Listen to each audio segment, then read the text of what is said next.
2024-এর কুরবানি ঈদে আসছে শাকিব ভাইয়ার তুফান।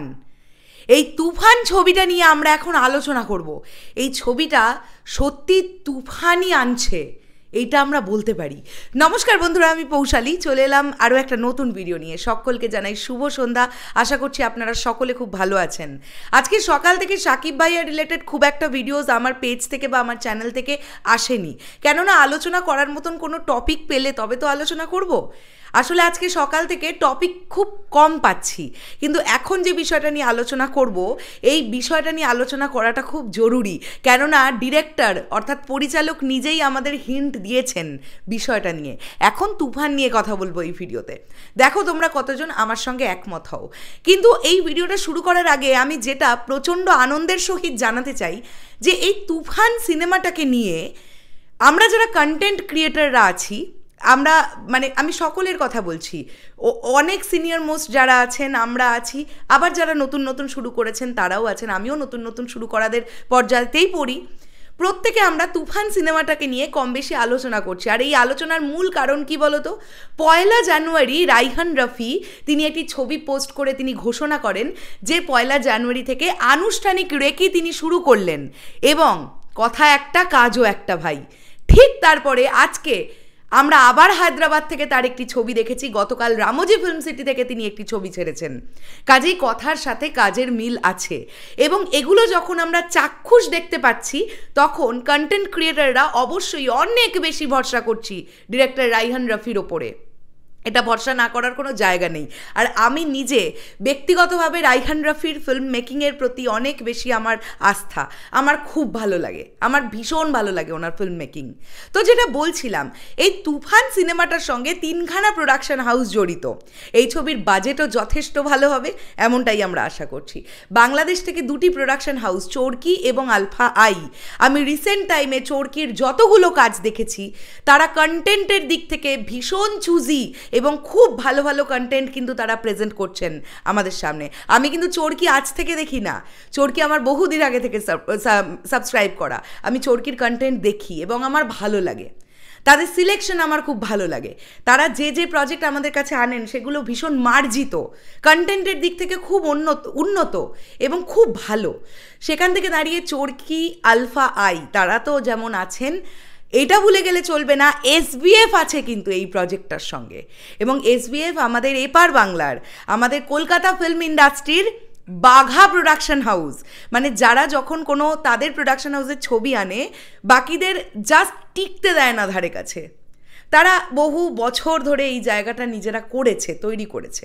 আজকে আমরা এক বাক্যে বলি যে এসবিএফ হচ্ছে, কি বলবো, রাঘব বোয়াল প্রোডাকশন হাউস। পরিষ্কার কথা, চাইলে যখন ইচ্ছা যে কোনো মাছকে গিলে খেয়ে ফেলতে পারে। তো এইরকম একটা প্রোডাকশন হাউস কিন্তু তুফান ছবির সঙ্গে আছে। কাজেই 3টে প্রোডাকশন হাউস মিলিয়ে যে ছবিতে বাজেট লাগাচ্ছে, সেটা যথেষ্ট ভালো একটা বাজেট হবে, এটা নিয়ে আমরা আশ্বস্ত থাকতে পারি। এইবারে যে বিষয়টা নিয়ে আমরা কথা বলছি সেটা হচ্ছে, একটা জিনিস লক্ষ্য করে দেখো বন্ধুরা, কি সুন্দরভাবে প্রি প্ল্যান্ড এবং ওয়েল প্ল্যানিংয়ের সঙ্গে তুফানের কাজ শুরু হয়েছে। এই যে ছবিটা কুরবানি ঈদে রিলিজ হবে, অর্থাৎ এখনও বেশ কয়েক মাস হাতে সময় আছে। এই ছবিটা ফেব্রুয়ারির শেষের দিকে বা মার্চের প্রথম দিকে ফ্লোরে যাবে, আমরা এমনটা জানি। তোমরা মিলিয়ে নিও, ঠিক টাইম মতন ছবিটা ফ্লোরে চলে যাবে। কেননা একটা জিনিস আমার ভালো লাগে, রাইহান রফির কিন্তু কথার দাম আছে, এটা আমার ভালো লাগে। এর আগে যতবার তিনি যে ছবি নিয়ে আমাদেরকে যা যা আশ্বস্ত করেছিলেন, সেই কথাগুলো কিন্তু উনি রেখেছিলেন। এবং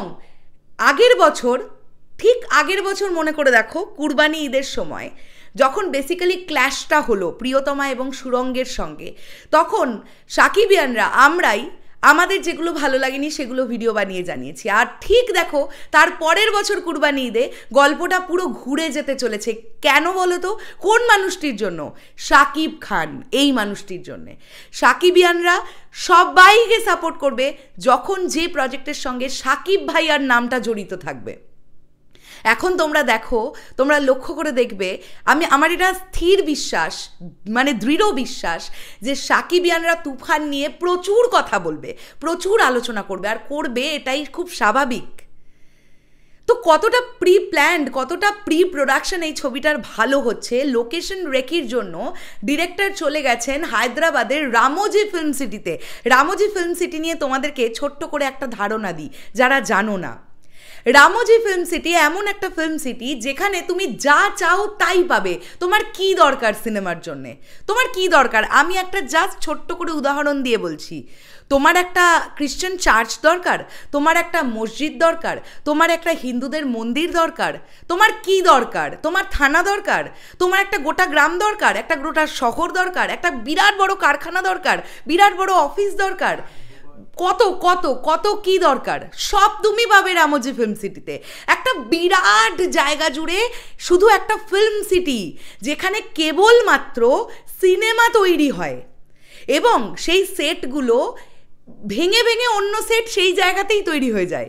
অদ্ভুত বিষয়, ইউটিউবে রামোজি ফিল্ম সিটির বেশ কিছু ভিডিও আছে, তোমরা দেখো, তোমরা অবাক হয়ে যাবে, তোমরা অবাক হয়ে যাবে। আগের দিন যে জায়গাতে হয়তো দেখা গেল একটা থানা শুটিংয়ের জন্য ব্যবহার করা হয়েছে, সেই শুটিং সেট হয়ে যাওয়ার পরে, শেষ হয়ে যাওয়ার পরে সেই থানার জায়গাটাই, ওই থানাটাই হয়ে গেল একটা অন্য কিছু। এই রকম করে করা হয়। তো এত এত ওয়েল মেনটেন্ড রামোজি ফিল্ম সিটিতে একটা নয়, দুটো নয়, হাজার হাজার সিনেমার শ্যুট হয়েছে। আজ থেকে না, অনেক বছর ধরে শ্যুট হয়ে আসছে। কাজেই রাইহান রাফি যদি চান, উনি গোটা সিনেমাটা রামোজি ফিল্ম সিটিতেই নামিয়ে ফেলবেন, কোনো ব্যাপারই না, খুব ইজিলি। এবং রামোজি ফিল্ম সিটি এমনভাবে বিষয়টা হয়, ডিরেক্টর শুধু বলে দেবেন আমার গল্পের জন্য এই এই লোকেশন দরকার, সমস্তটা অ্যারেঞ্জ তারাই করে দেবেন। পুরো বিষয়টাই এরকম করে চলে, মানে কোনো রকমের কোনো খামতি থাকার জায়গা নেই। এবং তোমরা লক্ষ্য করে দেখো কি সুন্দরভাবে, কতটা সুন্দর প্ল্যানিংয়ের সহিত রামোজি ফিল্ম সিটিতেই উনি পুরো লোকেশন রেকি করতে গেছেন। আমরা দেখতে পেলাম ওনাকে, উনি জানেন ওনার গল্পের জন্য কী কী লোকেশন দরকার, স্বাভাবিকভাবে উনি জানবেন, উনি ডিরেক্টর। আর উনি এইভাবে যদি প্ল্যানিং করে গোটা প্রজেক্টটা নামিয়ে ফেলতে পারেন, তাহলে দুর্দান্ত একটা বিষয় হবে, দুর্দান্ত, মানে এটা নিয়ে কোনো কথাই নেই। আর নায়িকার কে হবেন সেইটা নিয়ে তো আমরা চমক পাবার জন্য অপেক্ষা করেই আছি সাকিবিয়ানরা, এটা নিয়ে তো কোনো কথাই নেই। নায়িকা আমরা সাকিব ভাইয়ার সঙ্গে কাকে দেখতে পাবো? রাইহান রাফির কথা অনুযায়ী তিনি বলেছেন যে এমনটা আমরা আজ পেয়েছিলাম যে হতে পারে আগে কখনো কাউকে সাকিব ভাইয়ের সঙ্গে দেখাই যায়নি, এমন কোনো নায়িকাও হতে পারেন। তাহলে কে? তিনি কি বাংলাদেশ থেকে থাকবেন নাকি তিনি ইন্ডিয়া থেকে থাকবেন? এটা একটা বেশ কিছু কোয়েশ্চেন আমাদের মধ্যে কিন্তু চলছে মনের মধ্যে। এবং আমি রাইহান রাফি ভাইয়ার কাছে একটাই অনুরোধ রাখবো যে আপনি স্ট্যাটাসগুলো দিয়ে শুধু আপনার গতিবিধি আমাদেরকে জানাতে থাকুন, ব্যাস। বাকি দায়িত্ব আমাদের, আমরা যারা কন্টেন্ট মেক করি, আমরা সাকিব ভাইয়াকে নিয়ে দিন রাত্রি আলোচনা করি, আমরাই আলোচনা করব।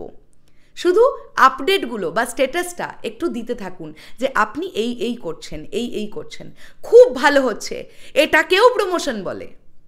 ছবিটা রিলিজ হবে কুরবানি ঈদে, বছরের শুরুর থেকে উনি ওনার গতিবিধি জানাতে থাকছেন মানুষকে, উনি বলছেন মানুষকে, উনি জানান দিচ্ছেন ভাই আসছে কিন্তু তুফান নিয়ে।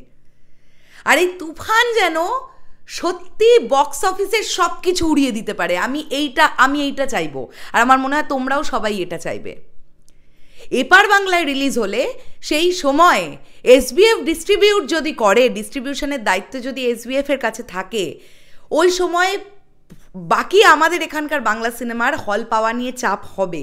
কেননা এসবিএফ, আবারও বললাম, রাঘব বোয়াল প্রোডাকশন হাউস, খুব বুদ্ধি করে পুরো প্রজেক্টটাকে সাজানো হয়েছে। প্রডিউসার, ডিরেক্টর, অ্যাক্টর সবাই জানেন তারা কিভাবে এগোবেন। আর তুফানের প্রমোশন তুঙ্গে হওয়া চাই, দেখা যাক কি হয়। চলো বন্ধুরা, এই ছিল এখনকার ভিডিও। তোমাদের কি বক্তব্য অবশ্যই কমেন্ট করে জানিও। আমি তুফান প্রজেক্টটাকে নিয়ে সুপার এক্সাইটেড। মানে প্রথমত তো সাকিব ভাইয়াকে একদম অ্যাকশন করতে দেখতে পাবো আমরা। এবং তোমরা লিখে রাখো যখন রামোজি ফিল্ম সিটিতে যদি শ্যুট হয়, তাহলে সাউথের অ্যাকশন মাস্টার কাজ করবেন অ্যাকশন মাস্টার হিসেবে, এমনটা আমরা আশা রাখতে পারি। আর সাউথের অ্যাকশন মাস্টার যদি কাজ করেন, সেই অ্যাকশনই হবে অন্য লেভেলের, এইটা নিয়ে কোনো দ্বিমত নেই ভাই। চলো বন্ধুরা, আসছি আবার খুব শিগগিরই নতুন কোনো ভিডিও নিয়ে। তাহলে এখনের জন্য সকলকে বললাম টাটা।